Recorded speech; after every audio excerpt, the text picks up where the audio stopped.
Pak më shumë se 5 muaj më parë, Edi Rama, kreu i Partisë Socialiste të Shqipërisë, fitoi zgjedhjet e 4-ta ravazi për të mbetur kryeministër, një post që e ka mbajtur që nga viti 2013. Ndërsa Riviera e Shqipërisë u bë destinacioni i padëshiruar për turmën e turistëve, Rama u bë dollia e shoqërisë. Duke folur në forumin e iniciativës për investime në të ardhmen në maj 2025, dhëndri i presidentit Donald Trump, Jared Kushner, foli për mënyrën se si e takoi Ramën në jahtin e Rothschildëve në vitin 2021. Ndërsa po lundronin në detin Adriatik. Në qershor 2025, Rama ngriti një dolli në dasmën e Alexander Soros me Huma Abedin në Hamptons. Dhe ndërsa diplomatë si ambasadorja e atëhershme e SBA-ve në Shqipëri Yuri Kim lundruan në anijen e Ramës dhe sipas zyrtarëve shqiptar pranuan dhuratat e tij duke racionalizuar burgosjen e rivalëve të tij politik. Rama e ka transformuar Shqipërinë në një mënyrë që përmbys trajektoren e saj demokratike dhe do ta bëjë atë një barë rajonale për dekadat e ardhshme. Ndoshta mënyra më e mirë për ta kuptuar Ramën sot është si një kryqëzim midis diktatorit të ndjer panamez Manuel Noriega dhe presidentit turk Recep Tayyip Erdogan. Noriega ishte një aleat i hershëm i SBA-ve, i cili u ngjit në radhët e ushtrisë së Panamas përpara se të bëhej udhëheqës ushtarak i vendit në vitin 83. Fillimisht qeveria amerikane dhe CIA e përqafua Noriegën si një aleat të luftës së ftohtë. Megjithatë, deri në vitin 89 ai ishte bërë një turp për shkak të korrupsionit të tij, ekspozimit të hapur të kriminalitetit të tij dhe abuzimit me demokracinë, si edhe provave të pakundërshtueshme të lidhjeve të tij me kartelet e drogës në Amerikën e Jugut. Në 20 dhjetor 89, presidenti i atëhershëm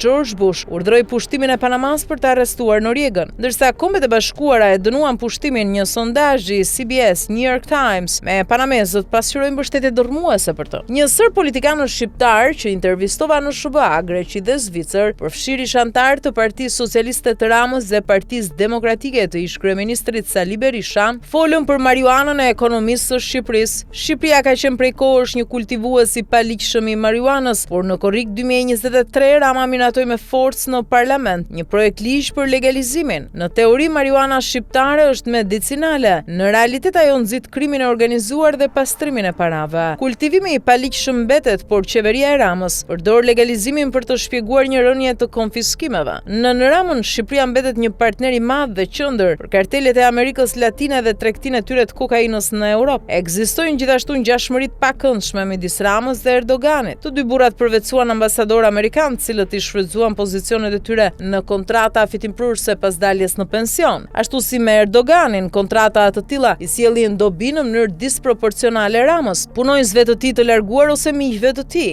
Zhvillimi i pasurive të paluajtshme është veçanërisht fitimprurës dhe Rama, ashtu si Erdogani, ka përdorur pushtetin për të burgosur dhe zëvendësuar kryetarët e zgjedhur të bashkive që i dalin përpara. Një shqiptar më tha se Erdogani madje e këshilloi Ramën se fitimi i zgjedhjeve të treta përmes manipulimit do ta bënte atë të sundonte për jetë. Rama gjithashtu ndoqi shembullin e presidentit turk për të përdorur auditor të politizuar për të burgosur opozitën dhe për të konfiskuar pronën e tyre. Dallimi kryesor këtu është se Katari financoi përpjekjet e Erdoganit dhe Agjencia Amerikane për Zhvillim Ndërkombëtar financoi auditorët e Shqipërisë duke injoruar bashkëpunimin e tyre me Ramën. USAID mund të jetë zhdukur, por mbështetja e verbër për shtypjen e Ramës vazhdon, e nxitur nga lobistët dhe dembelizmi. Nuk ka asnjë justifikim për verbrin e administratës Trump. Në 16 shkurt 2024, një gjykatë e qarkut amerikan dënoi Chris McGonigal, një ish agent të FBI-s që mbikëqyrte operacionet e sigurisë kombëtare në New York, me 2 vjet burg për marrjen e një rrëshfeti prej $225,000 nga një ndërmjetës i Ramës. Ashtu si Erdogan përdor dosjet rreme si mjet për shtypje transnacionale, edhe Rama bën të njëjtën gjë.